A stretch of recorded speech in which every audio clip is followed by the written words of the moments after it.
antes que nada, gracias por la invitación, como siempre. Sí, a ver, Siria es extremadamente complicado, extremadamente complejo, así que vamos a tratar de resumirlo lo más posible. Lo primero que podemos decir es que la caída de al-Assad fue inesperada para todo el mundo. ¿Fue inesperada, sí? Sí, incluso para los observadores más atentos de la región, los que lo siguen más de cerca, y para mí también la caída fue inesperada. ¿Por qué? Porque es un régimen que había estado en una guerra civil muy larga y la había ganado, de hecho. ¿Sí? La ganó, digamos, decimos por 2018. ¿Sí? Había recuperado control de la mayor parte de su territorio y los distintos grupos rebeldes, en un momento llegó a haber como hasta, si mal no recuerdo, como 3.300 grupos rebeldes distintos en Siria. La mayoría de ellos de alguna orientación yihadista, salafista, digamos, extremismo musulmán, sunita. Los más conocidos son el ISIS, ¿sí? Que estaba principalmente en el noreste del país, en la parte que da contra Irak.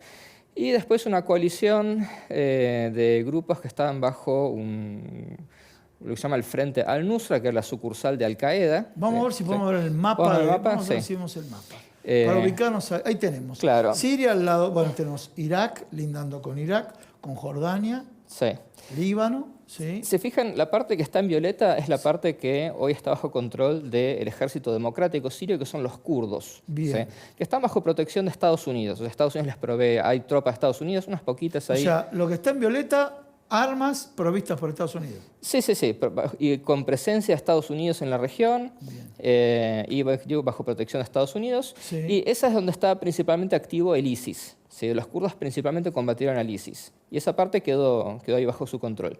¿Cuál es la importancia de esto? Esa parte es donde está la mayoría de los pozos petroleros y la parte, digamos, las tierras agriculturales más fértiles de Siria. ¿Sí? Y eso estaba fuera del control de Assad. Bien. Después, en el resto de Siria, bueno, esto es el mapa actual de esto. Si querés, a ver si la cámara lo toma, sí, acércate a marcar, volvió a marcar la parte violeta acá. Sí, todo esto es donde están los kurdos. Sí. Sí. Esto siempre estuvo... Kurdos y apoyados por Estados Unidos. Apoyados por Estados Unidos. Y acá arriba, esta parte que está en amarillo, esto está bajo control turco. Bien. ¿Sí? ¿Por qué? ¿Y eso es bueno o malo? La pregunta que uno te diría. En seguridad internacional, Nada es bueno, nada es malo. evitemos los buenos y malos, depende de qué lado esté uno parado. Bien. Lo que sí es que acá los grupos estos que atacaron al gobierno y que derrocaron al gobierno sirio estaban concentrados acá. Una zona que se llama Idlib, ¿sí? Que es el noroeste del país. Digamos, todos los yihadistas del resto del país, yihadistas que no eran ISIS y otros grupos armados, los fueron concentrando, los fueron arreando acá y se hizo acá una especie de aguantadero de yihadistas. Y acá había otro, acá abajo, también bajo protección de Estados Unidos, abastecidos de Jordania. Eso dejémoslo ahí. Entonces, esta sucursal de Al-Qaeda se cambió de nombre varias veces al Nusra, ahora se llama Hayat Tahrir al-Sham o HTS, y ellos quedaron acá bajo protección turca. Y el resto del país cayó de vuelta bajo el control de al-Assad. ¿Cuál es el problema de...? Bueno, ahora volvamos a al-Assad. Sí. Lo sacaron de un plumazo. Mira, te cambio la terminología. Sí. Salimos del ámbito académico. Lo sacaron, lo refugió Rusia. ¿sí? Rusia focalizado con Sí. Ucrania. Sí. De alguna manera... Pero Rusia no es la variable principal acá. A ver... La variable principal te tiene que ver dos cosas. Con esto te decía recién. Esta parte que los kurdos tienen ocupada es la parte económicamente más importante del país. Vamos al mapa de nuevo, entonces. Quiere decir que cuando al-Assad gana la guerra, con ayuda no solo de Rusia, sino de Irán y de Hezbollah, ¿sí? Él gana la guerra en el aspecto militar, pero no tiene plata para reconstruir el país. Bien. Por eso su régimen se convierte en una cáscara vacía, un tigre de papel, porque no tenía con qué refinanciar la reconstrucción del país, ¿sí? Porque está sometido a sanciones internacionales. ¿Sí? Nadie quiere invertir en Siria. ¿Sí? Los rusos no les sobra plata para invertir en Siria, los chinos tampoco quieren. Nadie quiere invertir en Siria. Los chinos tampoco quieren invertir en Siria. Es que las partes más valiosas para desarrollar energía y demás están ahí en la zona que está ocupada. Bajo la órbita de Estados Unidos. Claro. Y la zona del noroeste, donde está este Idlib, esta zona también es una zona industrial muy importante, pegada al sur de Turquía, que es una zona muy industrializada también. Cuando decís industrial, ¿qué productos? Honestamente, no sé exactamente qué es lo que producían ahí. Sí. Pero era sí una parte, digamos, donde había actividad económica, digamos, secundaria, avanzada, y que estaba conectada a la zona industrial del sur de Turquía. Bien. ¿Sí? Que por eso los turcos, vamos a decir, o sea, esa región sobrevivió económicamente a pesar del bloqueo del gobierno, porque los turcos les tenían la frontera abierta y les permitían comerciar, les proveían servicios. Los celulares, por ejemplo, los teléfonos celulares y el correo son turcos en esa zona. Así que Turquía tiene una influencia indirecta sobre estos grupos.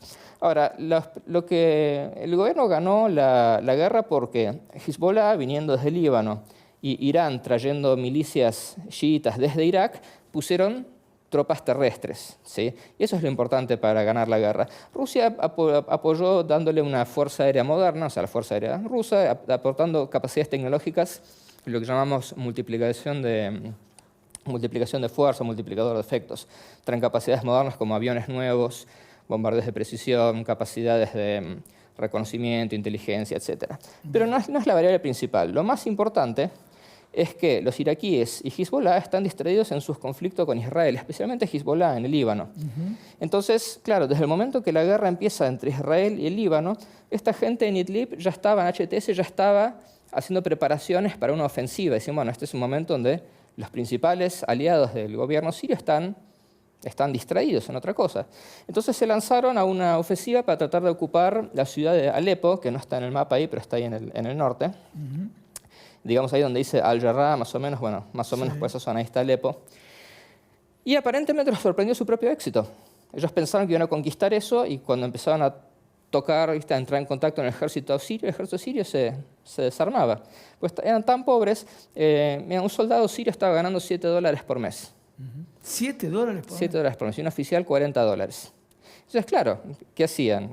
Como no recibían plata para pagar sus propios sueldos, llenaban sus filas de soldados fantasmas que existen solo en papel para que manden sueldos, se dedicaban a extorsionar gente, a hacer controles, checkpoints para manguear guita, como conocemos en América Latina también, pero a otra escala, y se dedicaban a contrabandear cosas, vendían sus propias armas o el combustible de los tanques lo vendían en el mercado negro. Cuando Israel... ¿El combustible de los tanques? Sí, el combustible. En Israel, cuando los israelíes encuentran, por ejemplo, depósitos de armamentos de Hezbollah en Líbano, ahora en su última incursión, encontraron muchas armas rusas, nuevas, salidas de fábrica, misiles antitanque y demás, marcadas con los logos, ¿viste?, del ejército sirio. Estas son armas que Rusia le entregó al ejército sirio y que después los sirios vendieron en el mercado negro porque, claro, cobras $5. O sea, los rusos lo vendieron los sirios lo revendieron en el mercado negro a los libaneses. Sí. Y, así que, bueno, por eso cayó. Y la pregunta ahora es ¿qué es lo que va a pasar? Porque HTS es un grupo, para empezar, es un paraguas que agrupa un montón de grupos distintos. No todos están de acuerdo entre ellos. Y son 30.000, 40, máximo 50.000 tipos que ahora pasaron de tener que gobernar el 10% del país a tener que tratar de gobernar el 70, casi el 70%. ¿Tenés una idea general de superficie? De superficie no, de población en realidad tampoco, porque de superficie es más o menos 2/3 del país, porque lo que tienen los kurdos es un tercio. Bien. Así que no me preguntes en kilómetros cuadrados, pero en población... 2/3, sí. Ponele, no, mucho más, porque la población está mucho más concentrada en la costa. Así que estamos hablando de pasar de gobernar 2 millones de personas a tal vez hasta 20 millones de personas. Nadie sabe exacto porque nadie hizo un censo en 15 años de guerra civil. De pobreza, los censos quedan de largo. Sí. Se sabe, hay unos entre 3 y 4 millones de refugiados en Turquía, ahí en la zona. 4 millones de refugiados en Turquía. Oficialmente 3,5, extraoficialmente probablemente más de 4, ¿sí? Entre 4 y 5 se sospecha. Y lo que Turquía quiere hacer es meterlos de vuelta hacia dentro de Siria. Esas zonas amarillas, ves que hay otra franja amarilla ahí arriba, todo eso es una zona de seguridad que Turquía invadió militarmente hace unos años y que ahí quieren crear un cordón, quieren asentar gente, árabes sirios ahí. ¿Por qué? Porque les sirve como un amortiguador. Como red de contención. Claro, contra los kurdos. Lo cual es para Turquía, además de los refugiados sirios adentro de Turquía, que le causan ciertos problemas, ¿viste? Los migrantes no son siempre del todo bienvenidos, especialmente en momentos económicos difíciles. Claro. Bueno, además de eso, el primer problema geopolítico que tiene Turquía es la existencia de los kurdos ahí, porque también tenés kurdos del lado turco y del lado iraquí, y muchos kurdos tienen aspiraciones independentistas, quieren formar un Estado independiente. Entonces, ¿qué pasa? Si se llega a formar un Estado independiente acá, que casi de facto lo tienen... Pero cuando decís un kurdo quiere armar un Estado independiente, sí. ¿Defendiendo qué conceptos, qué valores? ¿Qué valores? Vamos a cerrar, pero tirame unos tips. A ver, en valores, los kurdos son Desde el punto de vista étnico son una etnia distinta, desde el punto de vista religioso son musulmanes sunitas, Sí. pero son mucho más seculares. De hecho, hubo una época en la que eran prácticamente comunistas. Sí, ¿Sí? ok. Así que desde ese punto de vista son mucho más seculares, mucho Sí. más tolerantes, menos extremistas. Sí. Pero como toda nación que no tiene Estado, tienen aspiraciones de crear un Estado De crear un independiente. propio Estado. Ahí entendí. Claro, y Perfecto. si lo crean ahí, el problema que tiene Turquía es que todos los kurdos que están en el sudeste de Turquía van a querer unirse a ese Estado, llevándose un 20% de Turquía. Claro. Por eso el interés de Turquía de estar presente en esta zona y ponernos bajo control. Clarísimo, realmente clarísimo. Tenés una conceptualización que lo sintetizaste muy bien. Te agradezco muchísimo.